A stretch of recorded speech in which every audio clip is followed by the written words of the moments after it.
Hi friends, garden of വിങ്സിലേക്ക് എല്ലാ കൂട്ടുകാർക്കും സ്വാഗതം. ഇന്ന് നമ്മളൊരു ചെറിയൊരു വളം ഉണ്ടാക്കാനുള്ള തയ്യാറെടുപ്പിലാണ്. വലിയ പഴമല്ല, സാധാരണ എല്ലാ കൃഷി ചെയ്യുന്ന ആൾക്കാരും ഈസിയായിട്ട് ഉണ്ടാക്കുന്നതും നല്ല ബലം നമ്മുടെ പ്ലാന്റ്സിന് കിട്ടുന്നതുമായിട്ടുള്ളൊരു വളമാണ്. നമുക്കത് നോക്കാം.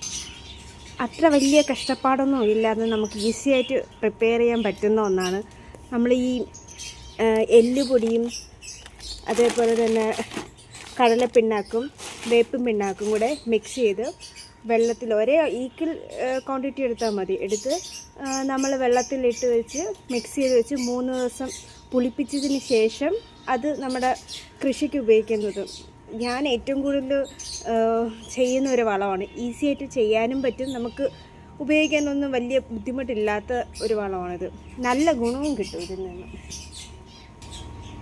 ഇതൊരു 1/2 കിലോ കാണുള്ളൂ, ഞാൻ പകുതി എടുത്തു. അപ്പോൾ എല്ലുപൊടി ഞാൻ ബാക്കി ഫുള്ളും അങ്ങ് എടുക്കുകയാണ്. കാരണം എനിക്ക് കൃഷി മാത്രമല്ല, ഇവിടെ ടെറസിൽ മാത്രമല്ല, താഴെയുള്ള പ്ലാന്റ്സിനും കൂടെ ചേർത്ത് ഞാൻ ഉണ്ടാക്കും. അപ്പോൾ നമുക്ക് എത്ര പ്ലാന്റ്സ് ഉണ്ടോ അതിനനുസരിച്ച് പ്രിപ്പയർ ചെയ്താൽ മതി. എല്ലുപൊടിയും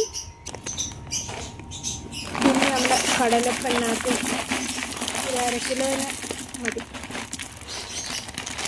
പകുതിയെ ഞാൻ എടുക്കുന്നുള്ളൂ, കാരണം വേപ്പും എല്ലുപൊടി പകുതിയിലുണ്ടായിരുന്നു. പിന്നെ നമ്മുടെ വേപ്പും പിണ്ണാക്കും കൂടി വെച്ച് വേപ്പും പിണ്ണാക്കും നല്ലപോലെ ചേർക്കും, ഇല്ലെങ്കിൽ പുഴുക്കളൊക്കെ വരും. ഈച്ച കയറി മുട്ടയൊന്നും ഇടാതെ നല്ല രീതിയിൽ എയർ ടൈറ്റ് ചെയ്ത് വെച്ചില്ലെങ്കിൽ പണി കിട്ടും. നമ്മൾ ഇത് 3 മാത്രം മതി. ഇത് 3 നമുക്ക് വെള്ളം ഒഴിച്ചിടാം. ഇത് നമുക്ക് നല്ല ഒരു എഫക്റ്റ്, വേറെ ഒരു വളവും കൊടുക്കാൻ പറ്റിയില്ലെങ്കിൽ പോലും ഈ 3 ഐറ്റംസ് എങ്കിലും മിക്സ് ചെയ്ത് കൊടുത്താൽ മതി.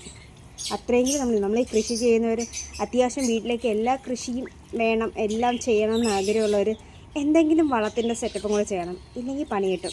ഇല്ലെങ്കിൽ നമ്മൾ വളങ്ങളും വാങ്ങിച്ച് തന്നെ നമ്മുടെ കാശ് മൊത്തം തീരും. എനിക്കിവിടെ ഇപ്പം കോഴി ഉള്ളതുകൊണ്ട് ഇനി കുറച്ച് കാണും. ഇപ്പം കോഴി വന്നതല്ലേ ഉള്ളൂ. ഒരു മാസമൊക്കെ കഴിയുമ്പോൾ ഇനി കോഴി വളമൊക്കെ ആവും. പിന്നെ എനിക്കിനി വേറെ വളങ്ങളൊന്നും അധികം വാങ്ങിക്കേണ്ടി വരില്ല. നല്ലപോലെ മിക്സ് ചെയ്ത് വെക്കുക. ഇത് നമ്മൾ 3 ദിവസവും എപ്പോഴാണ് ഇളക്കുന്നത്, രാവിലെ ആണെങ്കിൽ 3 ദിവസം രാവിലെ തന്നെ ഇളക്കുക. 3 ദിവസം കഴിയുമ്പോൾ നമ്മൾ ഇരട്ടി വെള്ളം ചേർത്ത് വേണം ഒഴിക്കാൻ. ഇരട്ടിയല്ല, 10 ഇരട്ടിയും കണ്ടെയാണെന്ന് തോന്നുന്നു. ഞാൻ ഒരു വലിയ ബക്കറ്റിലേക്ക് 1 മഗ് എന്ന കണക്കിനാണ് ഞാൻ എടുക്കാറ്. ആ അളവിലെങ്കിലും ഒഴിക്കണം. അപ്പോൾ ഇനി നമുക്ക് എയർ ടൈറ്റ് ചെയ്ത് നല്ലപോലെ അടച്ചു വയ്ക്കാം. ഇതിലിനി വേറെ ഒന്നും കയറാൻ സമ്മതിക്കരുത്, ഈച്ചയോ ഒന്നും കയറരുത്. കയറി മുട്ടയിട്ട് കഴിഞ്ഞാൽ ഇനി ഫുള്ള് പുഴുക്കളായിരിക്കും. അപ്പോൾ ഇത്രയേ ഉള്ളൂ. ഇനി ഇത് ഒഴിക്കുമ്പോൾ പറയാം.